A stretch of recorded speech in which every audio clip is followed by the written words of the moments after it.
I grew up on a farm and I always liked working outside, and I was always very fond of ponies and horses. I belonged to the pony club, and I went to school and enjoyed sport.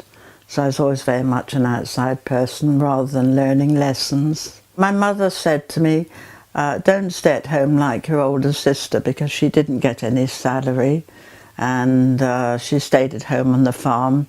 She said, you really ought to learn a profession. So I took up shorthand and typing for a while and nearly got a job in the bank. And then I thought, that's not me.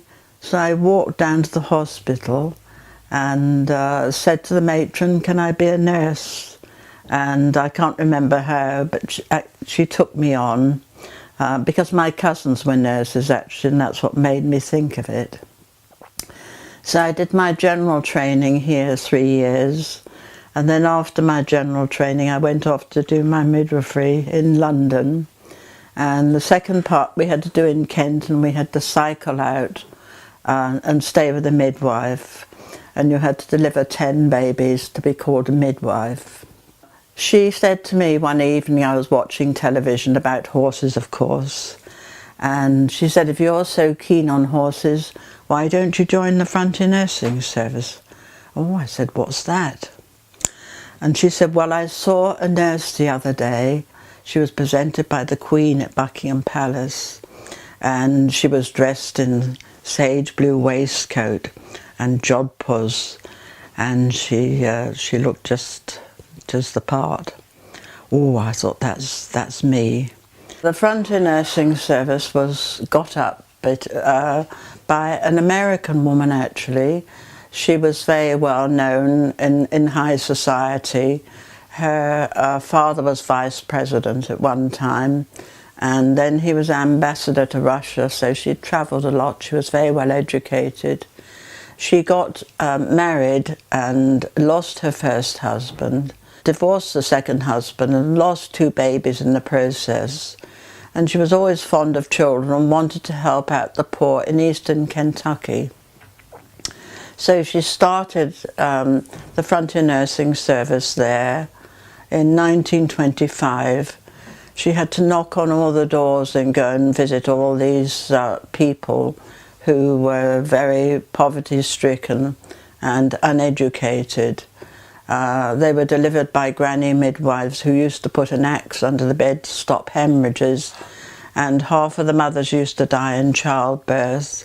She decided to do her training in New York as a nurse, and because there weren't midwives, she had to come over to London and train to be a midwife at the Mother and Baby Hospital. She then went up to the Outer Hebrides to look at district nursing, and that was why she wanted to recruit British nurses. She gave a lot of her money to the frontier nursing service and was paid a salary just like us. She recruited the first nurses in 1925, and they each had a horse and a bungalow and a cow to milk before all that, and then they started their day's nursing. Mrs. Breckenridge relied a lot on rich friends who would donate money to the service. And the couriers we used to have to help us out with horse maintenance and jeep maintenance. They would perhaps help out with a delivery. They were usually rich girls from university, and they weren't paid anything. In fact, it was an honour to be able to come and work for the frontier nursing service. There was always a queue to help us out. I applied there and went out there in 1959, which was 30 years later. And I went out on the Queen Mary to New York, and then stayed in New York with an aunt. Went down to Lexington, which is the bluegrass country. Then I was met by a frontier nursing representative, and we travelled up to Hyden Hospital, a little town in eastern Kentucky. The countryside was getting more and more sparse, and eventually just dotted with little coal mines, and it was consisted of little hills and just highways with creeks and branches leading off. Eventually we arrived at this little town called Hayden, and I was met by one of the nurse midwives in the uniform, in a jeep, and she said, jump in, I'm going to take you to the headquarters to meet Mrs. Breckenridge, the person who ran the nursing service. So I looked around the town, and all the men were strolling about, and they had the southern way of strolling about, and they had guns in their belts, and it was quite different. Anyway, we were driving along the highway in this jeep, an old army jeep. Suddenly Liz turned off left, and we saw this river, and I said, where are we going? And she said, oh, this is the main road to the headquarters. And I said, oh really? She said, there's a flag here and a red flag across the river about 100 yards away. She said, if we keep to that direct route and bump across the river, we won't go underwater, we'll be all right, because she said it's not too bad at the moment, but she said when the floods come, she said you might have to swim a horse over. We bumped along this riverbed, got to the other side and got to the headquarters, and went down to a little place called Pig Alley, and we got to this log cabin where Mrs. Breckenridge was having tea with all the other nurses. I had a chance to meet all the staff, and I knew this was where I wanted to be. This was my initiation period. I was sent then to the hospital, which consisted of 30 beds, midwifery and general, up on a hill nearby, and there I sort of learnt the lingo, because it was very different. They'd say, howdy Miss Jill, it's a pretty day today, instead of saying, oh what a beautiful day. So that was very different. And then I was transferred back to Wendover, Mrs. Breckenridge's headquarters, and there was a district nurse there, and we worked together for 3 months. And then they said, well, can you drive a jeep?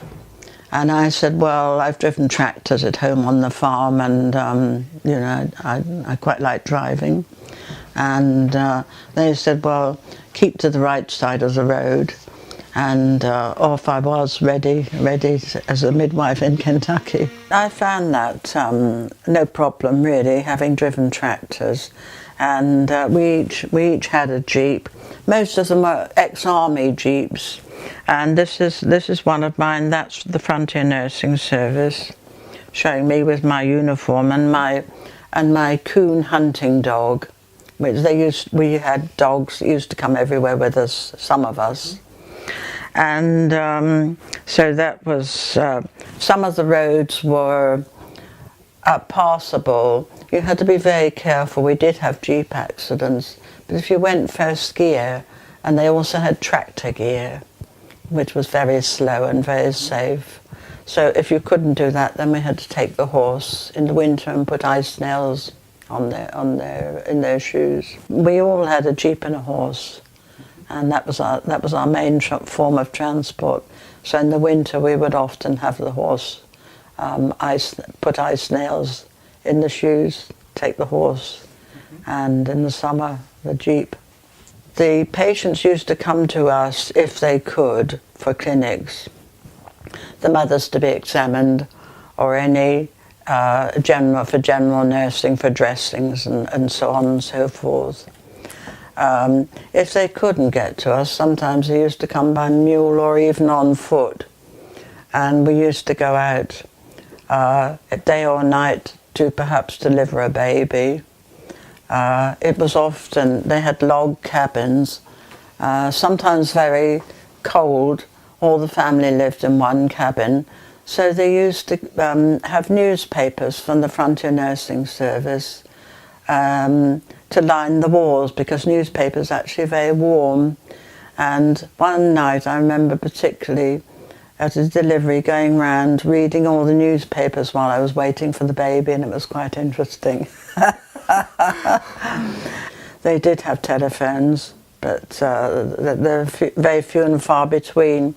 And if we actually wanted a doctor ourselves, we had these wind-up telephones, which we hoped would work. We were never quite sure.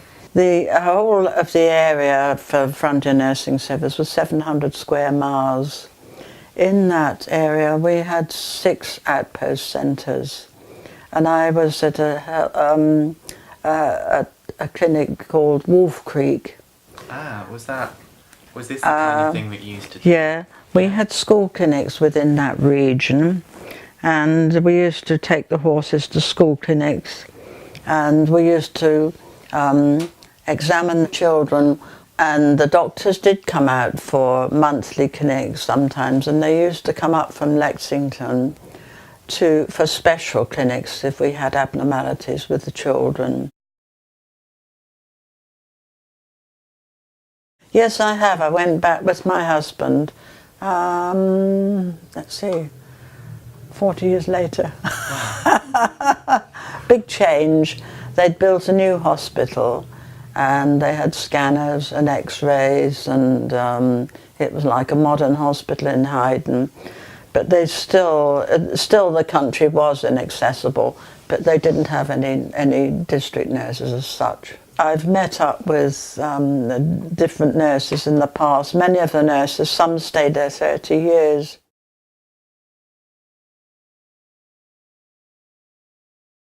Yes, I did. I've met some. Yes, it was a wonderful experience. There was a man that used to make.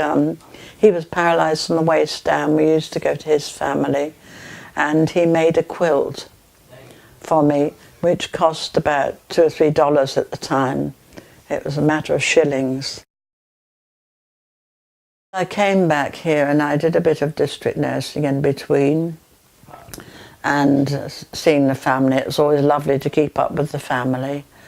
And then I applied I thought, right, I'll do something completely different. So I joined the Navy. And I worked in the QAs for 4 years, 2 years here in Plymouth and Haslar, which was very interesting. But in between, I went to Malta because I was a midwife, so I was sent out there, and I worked in the middle of the island at a hospital called Mtafa, and that was a small hospital of 40 beds. All midwifery. I came home, did more district nursing, and I just thought, what shall I do now? So I've always fancied the outback in Australia, so I decided to go out to Australia as a £10 pom.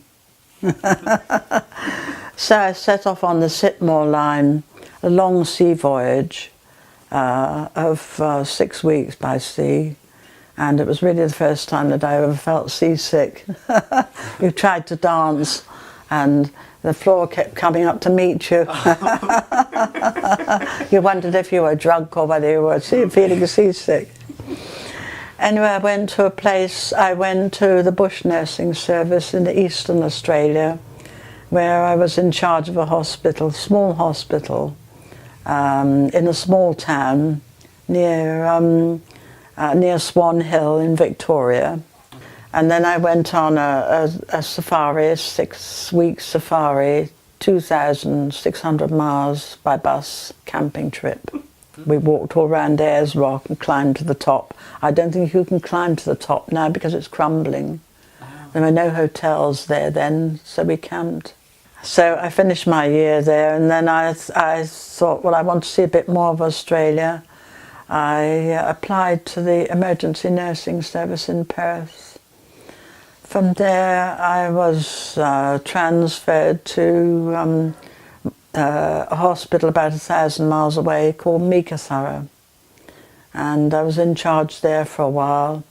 And on occasions there were no doctors available. The nearest doctor was about 1,000 miles away. Wow. And I did go out on a couple of trips with the flying doctor service, which was quite exciting. I worked in 9 different hospitals in Western Australia, right from the south right up to the north, and the most northern part was Derby, not pronounced Derby, not Derby. And we had to fly up there, and that was a bigger hospital in quite a reasonable sized town, but a lot of outback in between. I finished up in a hospital in Albany, and from there I decided that I would like to drive back to Eastern Australia. So I purchased a little minivan, and 2 of us, and one of my friends from Kentucky actually came with me. We drove the 1,800 miles back Wow. to Eastern Australia again. Went around Tasmania and went to Hobart. Got back to Sydney, ran out of money, so I worked in the big Sydney hospital for a month in order to fly out to New Zealand to stay with my cousin in the North Island. We went to a Maori concert, and they sang Now Is the Hour, and I burst into tears because I suddenly felt I wanted to be home. And this was really my turning point for home, after seeing the South Island, where we went which I saw by bus. So from there I came back to Sydney. Then I flew up to Kathmandu and caught a German bus from there, 70 days on a bus to Ostend, across the world. Went back to district nursing again, and I decided I would like to do my health visiting course, which was quite an academic course. And I went to Bristol to try and get in there, and because I didn't really excel at school, but I was interested in nursing, and I wanted to know what was happening in this country, having been away for so long, lots of changes. So I applied, I took the entrance exam and failed it. I came back here and went to my county nursing officer and told her this. And she said, "This is ridiculous." She said, "A woman of your experience is certainly qualified to be a health visitor." She picked up the phone, and I got into Leicester Polytech and did my health visiting course there. I did a bit more district nursing eventually, and then went to Bristol. I applied to Bristol and specialised in the last 7 years of my career. I specialised in health visiting with the elderly, and I stayed with a social worker up there, and she did have a very quiet voice. A lot of people couldn't hear her, but she said to me one evening, she said, "Jill, you're deaf." And I said, "I don't think so, not really." Anyway, I found out I had more and more difficulty, and in my rush lunch hour I would try and get different hearing aids. I came home for a holiday and applied to Bridgewater Social Services and had the loop system and the flashing doorbell and a vibrator to put underneath my pillow in case of a fire at night. And I got away with different hearing aids over the years, but gradually I became deafer and deafer, and I retired, and I found I just couldn't understand what people said for about 6 years. So that was why I started to take up sign language, and that was a support indeed. I went to hard of hearing clubs for a while, but then I found lip reading, and I couldn't even cope with lip reading. I found everybody else was understanding and I didn't understand a word, so I was really getting frustrated.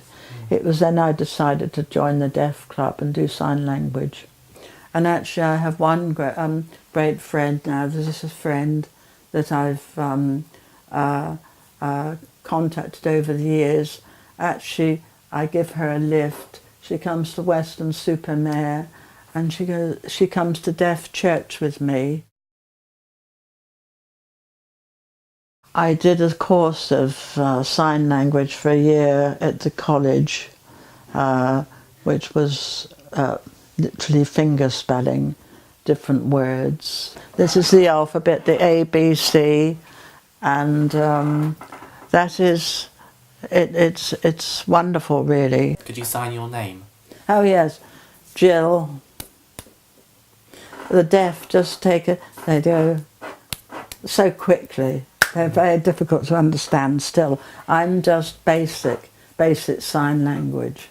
I shall never be fluent in sign language. And the deaf are very, it's a different culture. You really have to appreciate a different culture going to deaf clubs. They want to sign together and they puff their faces out, make all sorts of faces and body language expressions, which is good to just sit and watch and just learn their culture. I said to my husband, I'm going to have the ABC tattooed on my arm. He said, you do that and I'll do a runner. So I thought, oh dear, I'd better start making jewellery. So I made this jewellery and I designed T-shirts. That is the ABC. And I actually had these patented. A cochlear implant is a processor behind my ear like this. Now I can't hear myself talking to you now because I am profoundly deaf. This is a processor. That is a magnet, which is attached to a magnet inside my skull, which has an electrode to the base of my brain, right to the inner ear, through the middle ear, right to the inner ear, sends a message up to my brain to tell me to hear again. So, let me put this back. This is a battery which I have to change every day. It lasts about 12 hours. Let me put this back. Now I can hear myself talking to you again. Now this cochlear implant you still get in large buildings and in a crowd. You still cannot hear because of the echoing noise. Recently I was introduced to a Roger pen. That is a pen with Bluetooth connections, and it sits in a stand. You charge it up, it sits in a stand. You put the pen there on the table in say in a noisy pub, and is supposed to pick up all the important voices. I decided it would be rather fun because I thought I had rather an interesting deaf story which I wanted to translate into sign language, but not being fluent in sign language myself, I had to pay to get it done. So that really was quite expensive, but I've sold a few of these records, but again, people have to be interested to appreciate it. But it really is wonderful to watch, and it's subtitled, so a layperson can understand the signs. The proceeds from some of this goes to translation. They want to translate the whole of the Bible into sign language. It's a different culture altogether. It's different, the facial expressions and body language. There's no comparison. It's wonderful. Yeah. Amen. So then you went on to write your book, didn't you? What was the inspiration behind that? Oh yes, now I've given these talks on Kentucky mainly so much, and I've got slides everywhere I went in Kentucky. The camera was part of my midwifery equipment. I took it everywhere I went. I had a cough at the time, which wasn't too bad, but I kindly gave it to my husband. He was much worse. And actually it was 100 days cough. They called it 100 days cough last year. And so this cough went on and on. So it was quiet days, and I wasn't feeling too bad, so I came back and got on the computer and typed. And it took me 8 months to write this book.